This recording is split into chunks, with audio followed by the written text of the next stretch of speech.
Halo temanku, pernahkah kalian menemukan tanaman asing yang selain terlihat cantik, ternyata juga bisa mengubahmu memiliki kekuatan yang tidak terduga? Seperti di film yang berjudul Mehari to Majo no Hana. Kita langsung ke ceritanya. Di suatu pagi, Mary merasa bosan dan tidak tahu apa yang harus dikerjakannya. Seperti biasa, dalam mengerjakan sesuatu selalu saja Mary melakukan kesalahan, seperti saat mengangkat kotak untuk merapikan kamarnya, tapi isinya malah jatuh dari bawah membuat tambah berantakan, juga saat berniat membantu Miss Banks, tapi malah membuatnya terkejut, dan hampir menjatuhkan makanan di tangannya. Demikian juga saat Tante Buyut memberikan gelas tehnya, Mary berniat membawakan, tapi malah menjatuhkannya, untung ada Miss Banks dengan cepat menangkapnya. Mary segera minta maaf dan mengikuti Tante Buyut ke ruang tengah. Lalu, Miss Banks datang memberitahu Mary, kalau semalam ayah dan ibu menelepon mengabarkan bahwa pekerjaan mereka belum selesai, jadi akan lebih lama. Karena hari cerah, Miss Banks memberikan bekal supaya Mary bisa piknik di luar. Mary menerimanya dan berterima kasih. Saat melihat keluar, Mary melihat Zebidi lewat, dan dengan semangat Mary pamit ke taman. Waktu itu Zebidi sedang mengikat bunga satu persatu, melihat itu Mary tertarik ingin membantu, tapi malah membuat bunga jadi layu. Mary segera minta maaf, lalu melihat sapu lidi, langsung berinisiatif untuk menyapu halaman, tapi karena keberatan sapu, Mary terjatuh di papan yang ada keranjang berisi daun-daun kering, sehingga terlempar menutupi kepala Mary. Peter datang dengan sepedanya, terkejut melihat Mary tertutup keranjang sampah.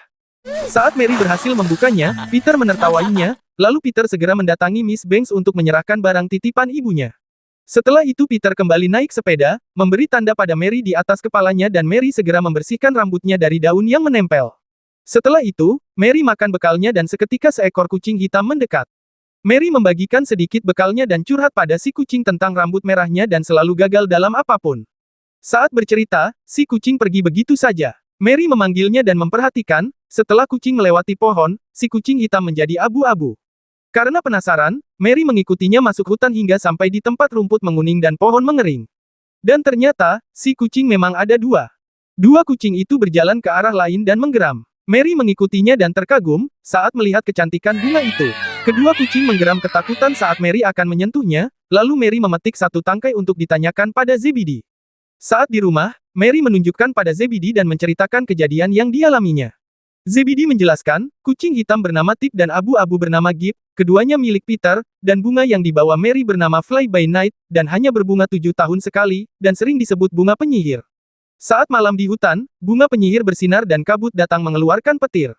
Kabut menyelimuti tempat Tip dan Gip. Mary bersiap akan tidur, tapi mendengar suara dari luar maka Mary membuka jendela, tidak disangka Tip masuk dengan tubuh gemetar. Mary segera memeluknya dan menempatkan dekat bantal, lalu menyelimutinya sambil berkata, akan mencari Gip besok bersamanya. Besoknya, Mary mencari Tip, tapi Tante Buyut memanggilnya, minta bantuan untuk mengantarkan barang ke tempat yang sudah ditulisnya di kertas kecil. Tante Buyut berpesan agar Mary tidak masuk hutan karena ada kabut. Mary terkejut saat membuka kertas, karena dia harus bertemu Peter. Di tengah perjalanan, Mary bertemu dengan Peter, lalu Mary segera memberikan barang titipan Tante Buyut. Peter membukanya dan merasa bahagia mendapatkan satu botol selai raspberries. Mary segera pamit mencari Tip dan Peter mengikutinya. Di tengah jalan, Peter memberitahu Mary untuk tidak masuk hutan, karena berbahaya saat sedang berkabut. Tapi Mary masih saja ke sana, dan meminta Peter tidak mengikutinya, lalu mereka berpisah. Di depan jalan masuk hutan, Mary melihat Tip membawa bunga penyihir di mulutnya. Mary mengikuti Tip masuk dalam kabut. Tip menuntun Mary ke sebuah pohon, di mana ada sapu lidi terikat oleh akar pohon. Karena penasaran, Mary mengambilnya dan melihat ada tulisan yang tidak bisa dibacanya. Lalu Tip melemparkan bunga penyihir, dan Mary menangkapnya membuat bunga hancur di tangan. Saat membersihkan sari bunga, seketika muncul simbol bunga di telapak tangan Mary, demikian juga nama di sapu bersinar membuatnya bergerak dan melompat. Mary memeganginya, lalu sapu mulai terbang tinggi sampai di atas awan hingga masuk awan bergumpal disertai petir. Di dunia awan dipenuhi hewan-hewan dan sapu terus berjalan, hingga menembus atap sebuah rumah yang terdapat banyak sapu lidi. Datanglah seekor binatang bisa berbicara karena Mary membuat tempatnya berantakan, lalu berusaha mengendalikan sapu Mary. Setelah sapu tenang dan bergabung dengan sapu lainnya, binatang itu memperkenalkan dirinya bernama Flanagan, dulunya dia pengajar naik sapu, tapi kini sebagai seorang penjaga. Flanagan mengira Mary adalah murid baru dan tidak lama terdengar suara bel. Flanagan menyuruh Mary segera masuk sekolah supaya tidak terlambat. Setelah melewati jembatan tebing, Flanagan menangkap Tip dan memberinya tali pengikat sesuai aturan di kampus. Flanagan memberitahu, tempat ini adalah Universitas Endor, tempat para penyihir hebat dan sekolah ini terkenal sejak era naga. Lalu, Flanagan memberitahu aturan di universitas, seorang penyusup akan diubah wujudnya. Pintu gerbang telah terbuka, dan Flanagan berpesan bahwa murid baru akan diajak berkeliling oleh ibu kepala sekolah, lalu ia pergi. Saat itu Mary ragu-ragu untuk masuk, tapi akhirnya masuk juga dan pintu gerbang kembali menutup. Mary berusaha tenang berjalan, hingga sampai di depan air mancur yang berubah menjadi ibu kepala sekolah atau Kepsek, menyambut Mary sebagai murid baru. Awalnya Mary mengatakan yang sebenarnya, tapi karena takut dianggap penyusup, akhirnya mengaku sebagai murid baru. Air kembali semula dan muncul rumah, lalu ibu Kepsek keluar memperkenalkan diri, bernama Nyonya Mumblecook, demikian juga Mary, dan mereka berjabat tangan. Saat melihat simbol bunga di telapak tangan Mary, ibu Kepsek merasa Mary adalah orang yang terpilih dan langsung mengajaknya keliling kampus. Saat masuk gedung kampus, Mary sangat terkesan karena kampus ini memiliki lift. Ibu Kepsek menjelaskan lift itu dijalankan listrik dan listrik adalah bentuk sihir. Lalu mereka naik awan, menuju ruang kelas tahun pertama yaitu belajar naik sapu, tapi menurut Ibu Kepsek, Mary tidak perlu mempelajarinya karena sudah menguasai. Lanjut, Ibu Kepsek menawarkan bidang lain termasuk sihir perubahan wujud, sebagai sihir tersulit. Mary menanyakan bidang olahraga dan Ibu Kepsek menunjukkan tempat memupuk keunggulan tubuh dan jiwa, disertai fasilitas latihan fisik. Ibu Kepsek juga menunjukkan kantin, di mana makanannya dimasak dengan sihir. Selanjutnya, Ibu Kepsek mengajak ke laboratorium, tempat melakukan eksperimen kimia dan Dr. Di sebagai gurunya. Ibu Kepsek segera memanggil Dr. Di sebagai dokter yang sudah lama mempelajari penggabungan kimia dan sihir. Dokter! Dokter Di! Saat berjabat tangan, Dr. Di memberikan pertanyaan. Jika dunia realitas maya dari bahasa Interbaila Penyu dan nilai perkiraan sihir dalam bahasa Eltel kuno Bangau, mana dari keduanya yang merupakan pendekatan lebih efektif dalam hal reaksi anti-entatium asam nukleat alpha-labosom? Mary menjawab, penyu. Dr. Di langsung mengakui kehebatan Mary. Setelah itu, Dr. Di menunjukkan kelas tercanggih. Saat sampai, Mary bingung karena tidak ada siapapun. Dr. Di merasa kelas telah berhasil, dan Ibu Kepsek bertepuk 2 kali, mendadak ruangan dipenuhi para siswa membawa bola hijau. Ibu Kepsek menjelaskan, mereka mempraktekkan ilmu hilang. Seketika Dr. Di meminta Mary mencobanya, dengan meminjam bola hijau dari salah satu siswa. Ibu Kepsek memberi petunjuk untuk melihat bola, dan berkonsentrasi. Mary mulai melakukannya sambil berkata hilang, berulang kali. Kaki Mary mulai tidak terlihat, makin lama angin tornado datang menarik semua yang ada. Saat itu Mary melihat Tip kesakitan, maka Mary segera mendekati dan menggendongnya. Angin langsung reda dan bola hijau pecah. Ibu Kepsek dan Dr. Di mengakui kehebatan Mary sebagai penyihir rambut merah. Demikian juga dengan para murid disertai tepuk tangan. Mereka kembali turun dan Dr. Di menuju kamar besi untuk mengurus eksperimen sihir perubahan wujud. Ibu Kepsek menjelaskan, eksperimen ini mengubah hewan tidak berdaya menjadi makhluk sihir. Saat Dr. Di membuka pintu dan membawa binatang tawanan, tidak disangka, Tip melompat ikut masuk dalam ruangan. Dr. Di segera menangkapnya dan menyerahkan kembali pada Mary. Lalu, Dr. Di segera masuk dan Ibu Kepsek mengajak Mary pergi sebelum gelap. Di dalam ruangan Ibu Kepsek meminta Mary menunggu di lantai atas, sementara Ibu Kepsek mencari formulir pendaftaran. Saat Mary berkeliling, dia melihat gambar bunga penyihir. Mary menyentuhnya dan tiba-tiba gambar itu terbuka berisi sebuah buku. Mary mengambil dan membukanya, berisi berbagai mantra sihir. Saat itu Ibu Kepsek mulai naik, memberitahu tugas Mary. Mary berusaha mengembalikan buku tapi gambar itu tidak terbuka. Terpaksa Mary menyembunyikannya dan mulai mengaku, bahwa kemampuan sihirnya itu berasal dari bunga misterius. Ibu Kepsek terkejut dan mulai mencurigai yang disembunyikannya. Mary segera memasukkan buku ke dalam tas dan menunjukkan kertas kecil berisi alamat Peter. Mary berbohong, bahwa bunga itu milik Peter dan Peter memiliki bakat hebat. Ibu Kepsek minta izin menyimpan kertas itu dan Mary membolehkannya. Ibu Kepsek memberikan formulir pendaftaran untuk diisi dan dibawa besok. Setelah itu, Mary bersiap pulang diantarkan oleh Ibu Kepsek dan Dr. Di. Flanagan datang mengantarkan sapu lidi dan Mary sempat khawatir tidak tahu jalan pulang, tapi Flanagan menenangkannya karena sapu pasti tahu jalan. Mary segera mengajak Tip, tapi Tip masih saja duduk memandang ke arah kampus. Mary memohon pada Tip untuk segera pulang, dan akhirnya dengan berat hati Tip duduk di depan Mary. Ibu Kepsek mendekati Mary dan melihat sapu Mary menyala, lalu Flanagan memberi aba-aba ke rumah. Ibu Kepsek memberitahu Dr. Di tentang Mary yang mengetahui keberadaan bunga penyihir yang dulu pernah dicuri. Saat itu Dr. Di bingung, mengapa Ibu Kepsek membiarkannya pergi. Dengan tenang Ibu Kepsek membentuk kertas alamat Peter, menjadi kupu-kupu dan terbang menjauh. Di tengah perjalanan, sapu kehabisan daya dan membuat Mary terjatuh tapi untungnya sapu kembali hidup dan mendarat di jembatan dekat hutan. Sapu berubah menjadi kecil dan simbol bunga di telapak tangan juga hilang, tanda menjadi penyihir telah habis. Tip berjalan pergi dan Mary pulang membawa sapu. Tante Buyut membuka pintu dan bersyukur melihat Mary pulang, Mary segera memeluknya dan Tante Buyut mengajak makan malam. Malam itu Mary makan dengan sangat lahap karena kelaparan, dan Nona Banks minta Mary pulang lebih awal, tapi Tante Buyut merasa Mary telah menjalani hari yang menyenangkan. Setelah makan, Mary kembali ke kamar bersiap tidur, lalu melihat kembali buku sihir dan formulir pendaftaran, serta mengingat hari itu penuh dengan pujian atas bakat sihirnya berkat bunga penyihir. Lalu ada yang mengetuk pintu. Ternyata Zebedi datang menanyakan keberadaan Peter, karena sepeda Peter ditemukan di pinggir hutan. Nona Banks dan Tante Buyut mulai mengkhawatirkan Peter, karena di hutan sedang berkabut. Zebedi segera pamit untuk mencari Peter kembali. Setelah mendengar pembicaraan mereka, Mary kembali ke kamar dan seketika Tip membuka jendela dan masuk dengan ketakutan. Bersamaan dengan Tip, kertas bentuk kupu-kupu juga masuk dan terjatuh di lantai. Mary penasaran dan mendekatinya, tiba-tiba bayangan Ibu Kepsek muncul, tampak marah, karena telah dibohongi Mary yang bukan keturunan penyihir, lalu menunjukkan gambar Peter sedang terikat, setelah kabut membawanya ke Universitas Endor. Ibu Kepsek menawarkan, jika ingin menyelamatkan Peter, maka Mary harus membawa bunga penyihir dan jika tidak, maka aturan penyusup berubah wujud segera berlaku, lalu Ibu Kepsek pergi dan Mary melihat sebuah kertas berisi alamat Peter. Mary merasa bersalah dan bertekad menyelamatkan Peter. Mary membawa bunga penyihir, dimasukkan dalam botol minum, lalu mengikat rambutnya dan mengambil sapu terbang. Mary menggunakan satu bunga, lalu terbang tidak beraturan dan jatuh di dekat kamar Tante Buyut. Tante Buyut terbangun memanggil Mary. Mary minta sapu untuk terbang pelan-pelan agar tidak ketahuan, akhirnya sapu menyiapkan diri dan Mary mengatakan tujuan mereka ke Universitas Endor. Tante Buyut mencari Mary dan menemukan satu butir bunga penyihir di tangga. Melihat itu, Tante Buyut terkejut dan segera berlari keluar. Mary sampai di Universitas Endor, lalu meninggalkan sapu dekat papan peraturan. Mary segera masuk dan Ibu Kepsek bersama Dr. Di sudah menantinya. Mary segera menunjukkan bunga penyihir untuk ditukar Peter. Rupanya Ibu Kepsek berbuat curang dengan menyihir patung ikan air mancur untuk merebutnya. Mary berusaha mengejarnya, tapi dihalangi 4 robot. Ibu Kepsek memeriksa isi botol dan mengeluarkan bunga penyihir yang cantik. Dr. Di segera memerintahkan robot membawa Mary ke kamar besi. Setelah dimasukkan kamar besi, Mary berjalan dan melihat banyaknya kurungan berisi binatang berbentuk aneh. Lalu, Mary mendengar suara Tip. Terlihat di depan Tip adalah Gip yang sudah berubah. Mary bingung tidak tahu harus melakukan apa, lalu terdengar suara orang berlari, mendorong tubuh Mary. Dia minta Mary segera mengeluarkannya. Mary memanggil Peter, lalu memeluknya sambil mengeluarkan air mata, minta maaf.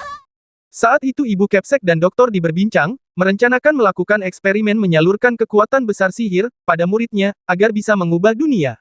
Mereka harus berhasil kali ini, tidak seperti di masa lalu. Lalu Dr. dipamit untuk mulai persiapan. Setelah mendengar penjelasan Mary, Peter berharap mereka mengubahnya menjadi orang dewasa dan memiliki sihir untuk membantu ibunya. Peter mengajak Mary pulang bersama, dan Mary menyetujuinya. Lalu Peter bertanya cara Mary datang, Mary menjelaskannya dan baru menyadari dia masih bisa sihir, lalu segera mencari petunjuk di buku sihir dengan membuka lembar demi lembar, dan menemukan mantra pembatal semua sihir. Dengan mantra ini, bisa membuka segel pintu dan membatalkan perubahan wujud. Mary menyentuhnya dan membebaskan semua binatang termasuk Gip, kembali ke bentuk semula. Setelah selesai, Mary mengajak Peter ke pintu depan yang terbebas dari segel. Dr. Di baru sampai, mendengar suara dentuman badak mendobrak pintu, bersama binatang besar lain. Peter merasa jalan itu akan berbahaya, maka Peter mengajak mencari jalan lain. Dr. Di tidak percaya mereka bisa menembus segel sihir canggih, dan akhirnya mereka berhasil meloloskan diri. Ibu Kepsek keluar dari ruangannya dan melihat binatang-binatang itu telah kabur. Ibu Kepsek merasa curiga dan segera menuju lantai 2, dan benar saja buku sihir mantra utama telah hilang. Mary dan Peter masih berlari bersama beberapa binatang, hingga sampai di pintu atas yang harus melalui atap bangunan. Saat itu, Ibu Kepsek melihat mereka dari jauh dan bertemu Dr. Di. Ibu Kepsek memberitahu Dr. Di bahwa Mary menggunakan mantra utama, lalu segera naik kendaraan Dr. Di yang berubah menjadi laba-laba untuk loncat dan merayap di dinding. Tidak diduga, Flanagan datang mengirimkan sapu yang ditinggalkan Mary. Mary dan Peter segera naik sapu, tapi Ibu Kepsek mengeluarkan tinta hitam menarik kaki Peter hingga terjatuh. Mary memegangi tangan Peter, tapi Peter meminta Mary pergi meninggalkannya, lalu melepaskan tangan Mary. Sapu langsung membawa Mary menjauh. Ibu Kepsek dan Dr. Di senang telah mendapatkan Peter, langsung Ibu Kepsek menariknya dan membuatnya pingsan, lalu robot membawanya pergi. Ibu Kepsek berniat merebut kembali mantra utama dari Mary. Saat itu Mary meminta sapu untuk kembali menjemput Peter, tapi sapu tetap terbang menuju sebuah pulau. Saat Mary mendarat, sapu bergerak ke sebuah rumah dan Mary mengikutinya tanpa tahu rumah siapa. Sebuah api menyala di lampu gerbang berkata, "Selamat datang kembali ke rumah, Nona." Pintu gerbang terbuka, lampu taman menyala, hingga di dalam rumah. Sapu segera masuk dan beristirahat di depan pintu rumah, dilanjutkan pintu rumah terbuka dan Mary masuk berharap tidak ada masalah memasuki rumah orang lain, hingga Mary masuk dalam kamar yang cukup besar dan cantik. Di dinding kamar ada foto Ibu Kepsek dan Doktor Di muda bersama 3 muridnya. Tip berada di depan meja dan Mary melihat buku berisi perubahan setiap jenis binatang, dan juga gambar anak laki-laki dan perempuan, disertai sebuah sayap bersinar. Lalu terdengar suara memanggil Mary. Mary. Mary bingung mencari asal suara hingga di depan cermin. Saat Mary menyentuhnya, tiba-tiba cermin bereaksi dan Tante Buyut ada di dalam cermin. Tante Buyut menjelaskan, Mary berada di rumah lamanya, dan bertanya apakah Mary memiliki bunga penyihir. Mary memberitahu semua bunga telah diambil oleh Ibu Kepsek dan Dr. Di. Saat itu Tante Buyut berubah menjadi gadis berambut merah dan bercerita, dulu, Tante Buyut pernah mencuri benih bunga penyihir dari Ibu Kepsek dan Dr. Di. Waktu itu semua murid menyayangi Ibu Kepsek dan Dr. Di, mereka guru yang baik hati dan ilmuwan berbakat, tapi suatu hari Tante Buyut menemukan bunga penyihir dan memutuskan hal yang salah dengan memberikan bunga itu pada mereka. Setelah itu, mereka berubah, mereka terobsesi mempelajarinya, untuk memberikan murid-muridnya kemampuan sihir yang hebat. Mereka mulai melaksanakan eksperimen pada seorang anak, tapi malah meledak. Mereka gagal mengendalikannya, karena itu Tante Buyut mencuri sisa benih dan lari, supaya kejadian ini tidak terulang. Kini Mary mengerti, bunga itu akan dipakai pada Peter. Lalu Tante Buyut memberikan bunga penyihir terakhir melalui cermin. Dengan bunga itu, Mary akan menyelamatkan Peter. Lalu, Ibu Kepsek datang, Mary berlari ke halaman belakang dan seketika cermin pecah. Ibu Kepsek melihat sapu terbang ke belakang, lalu Ibu Kepsek mengirimkan alat terbangnya mengejar Mary. Saat itu, Mary akan terbang dengan sapu, tapi sapu jadi lemah hingga masuk air. Mary mengambilnya dan alat terbang Ibu Kepsek mengejarnya hingga depan rumah, lalu Ibu Kepsek segera mengeluarkan tinta hitam. Untung saja, sapu kembali bertenaga dan terbang ke atas, hingga mendekati sebuah bangunan. Seketika, Ibu Kepsek datang dan mengejarnya, kembali mengeluarkan tinta hitam. Tinta berubah menjadi tangan, berhasil merebut tas dan satu bunga penyihir. Mary kembali mengejar Ibu Kepsek dan Ibu Kepsek mengeluarkan makhluk sihir mengerumuni Mary. Makhluk itu mencabuti rambut sapu, dan sapu mulai tidak bertenaga, dan akhirnya terjatuh di hutan. Saat mendarat, efek bunga penyihir menghilang. Mary melihat sapu telah patah, membuat Mary sedih. Mary teringat janji pulang bersama Peter, maka Mary kembali bersemangat membawa sapu pergi. Saat berlari, makhluk sihir kembali mengejar, lalu Mary diangkat burung besar, dinaikkan pada seekor rusa. Semua binatang yang pernah diselamatkannya, berlari mengiringi Mary. Lalu mereka masuk dalam bangunan, dan Mary memberikan bajunya pada si monyet, mengecoh makhluk sihir. Mary naik rusa sampai di bawah pohon besar. Mary turun dan berterima kasih, lalu meninggalkan sapu di sana. Mary memanjat akar pohon, rupanya banyak robot sedang sibuk. Di saat itu Tip bertemu dengan Gip, lalu Gip mengajak masuk dalam lubang. Di dalam ruangan itu, tampak Doktor disibuk menyiapkan sesuatu, dan terlihat bunga penyihir ada di dalam mesin. Tidak lama, Peter dibawa masuk dalam tabung, lalu dimasukkan sari bunga penyihir membuat tubuh Peter berubah. Melihat itu, Mary minta Ibu Kepsek menghentikannya. Lama-lama tabung bersinar dan retak, Peter melebur menjadi monster cairan dan tidak terkendali, melelehkan benda-benda di sekitarnya termasuk robot. Melihat itu Ibu Kepsek berniat membatalkan semua sihir, walaupun Doktor Di tidak setuju, tapi Ibu Kepsek tetap mencari halaman demi halaman, lalu monster melahapnya membuat Ibu Kepsek pingsan. Mary segera mengambil buku sihir, dan berlari ke tabung yang menyisakan satu bunga. Mary berusaha menghancurkan kaca tapi tidak berhasil, hingga monster datang mendekatinya. Mary memberitahu Peter, akan menyelamatkannya dan masih berusaha memecahkan kaca. Namun, monster berusaha menyentuhnya, tapi tidak bisa. Tangan Peter keluar dari tubuh monster, meminta Mary lari. Doktor Di memperingatkan Mary untuk pergi, karena monster itu tidak bisa dikalahkan tanpa sihir, dia adalah monster yang bisa semua sihir. Mendengar itu, Mary membuka buku dan meminta Peter mengulurkan tangan. Peter berusaha menjulurkan tangannya, dan Mary segera menyentuhkan tangan Peter pada buku. Sihir pun melingkari monster, hingga menimbulkan angin membangunkan Ibu Kepsek dan akhirnya monster menghilang, demikian juga dengan bangunannya. Akhirnya Mary terbangun berselimutkan jaket, Peter segera mendekat dan memberikan tasnya, tapi tidak menemukan sapu lidi dan jas Mary. Saat Peter bertanya tentang cara pulang, tiba-tiba Flanagan berteriak untuk tidak meninggalkan sapu di sembarang tempat. Flanagan menyerahkan sapu yang sudah diperbaiki. Mary berterima kasih pada Flanagan, lalu mereka bisa pulang. Di perjalanan Peter memberitahu ada sesuatu di rambut Mary dan saat Mary mengambilnya ternyata satu bunga penyihir, tapi Mary segera membuangnya karena tidak membutuhkan sihir lagi. Demikian ceritanya, berhati-hatilah jika kalian menemukan tanaman yang tidak dikenal bisa jadi membuatmu menjadi penyihir. Sampai jumpa di cerita berikutnya.